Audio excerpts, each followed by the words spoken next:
जय गजानन, जय काका जी। नमस्कार साथियों, सुनंदा पंडित संत अनुभव नामक इस चैनल पर आप सबका हार्दिक अभिनंदन।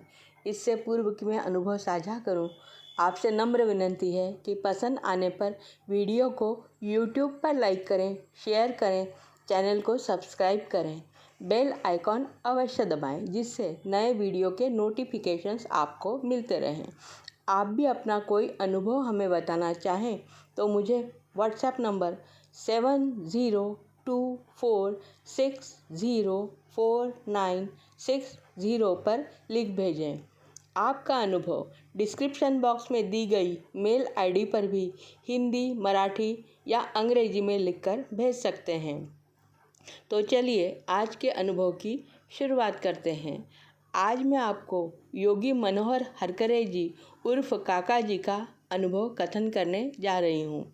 उससे पूर्व मैं गुरुबंधु विजय देवधर जी और उनकी धर्मपत्नी नेत्रा देवधर जी का आभार व्यक्त करूँगी, जिन्होंने भारत भ्रमण करके अपने गुरु योगी मनोहर जी के उनके साधकों को आए अनुभव संकलित किए और उन्हें लेखनीबद्ध किया। तो आज मैं आपको कोकण के श्री देवशरण जी मौर्य जी का अनुभव सुनाऊंगी।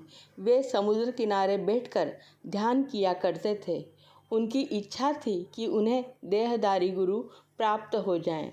तब एक बार उन्हें स्वप्न में एक शुभ्र वस्त्रधारी अतिशय तेजस्वी व्यक्ति दिखाई दिए। उन्होंने स्वप्न में ही उनके चरण धोए व गुरु मानकर नतमस्तक हुए। जागने पर वे सोचते रहे कि उन्हें किस महात्मा ने दर्शन दिए थे। स्वामी समर्थ थे, साईं बाबा थे, कौन थे वे? उन्हीं दिनों उन्हें पता चला कि योगी मनोहर जी का योग शिविर चेंबूर में 7-8 फरवरी को है। वे उस कार्यक्रम में जाकर उपस्थित हुए। वे लोगों में सबसे पीछे उपस्थित थे। कार्यक्रम समाप्त होने पर योगी मनोहर जी, जिन्हें हम सब काका जी कहकर बुलाते थे, तो काका जी ने उन्हें नाम से पुकार कर अपने पास बुलाया। काका जी से उनकी साक्षात भेंट कभी हुई ही नहीं थी, फिर भी काका जी ने उन्हें देखकर नाम से बुलाया था। देवशरण जी को समझ आ गया कि ध्यान में देखे हुए शुभ्र वस्त्रधारी गुरु वे ही थे। उसके बाद उन्होंने काका जी के निर्देशानुसार साधनाएं करके कुंडलिनी जागृति की सारी अवस्थाओं का अनुभव प्राप्त किया, जो देहधारी गुरु के बिना संभव नहीं होता। काका जी ने एक बार मुझसे स्वयं कहा था कि कुंडलिनी जागृति आध्यात्म की पहली सीढ़ी होती है। अब इससे ही हम अंदाज लगा सकते हैं कि हम सब आध्यात्म से कितने किलोमीटर दूर हैं। तो देवशरण जी की बात करते हैं। उन्हें काका जी के निर्देशानुसार साधनाएं करके वाचा सिद्धि, स्पर्श सिद्धि, दूरदर्शन सिद्धि जैसे अनुभव प्राप्त हुए। उनकी पुत्री कांचन का भी एक अनुभव सुनाने लायक है।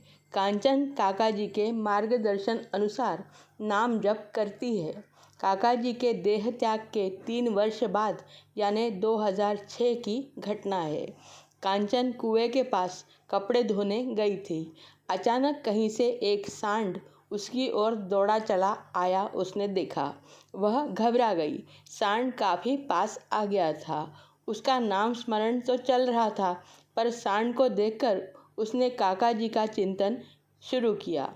सांड काफ़ी पास तक आ गया था कि अचानक उसने सांड के पास काका जी को देखा। उन्होंने सांड के सर पर हाथ रखा। वह एकदम शांत हो गया। उसके बाद काका जी ने उसे कहा, सुनो, अकेली इधर उधर मत जाया करो। अब उस लड़की का विश्वास द्विगुणित हो चुका है कि संकट में काका जी उसके साथ होते हैं। कोकण के इन साधकों के अनुभव आपको कैसे लगे, अवश्य बताएं। योगी मनोहर हरकरे जी उर्फ काका जी की लिखित आध्यात्मिक ज्ञान युक्त पुस्तकों की प्राप्ति के लिए कुछ व्हाट्सएप नंबर डिस्क्रिप्शन बॉक्स में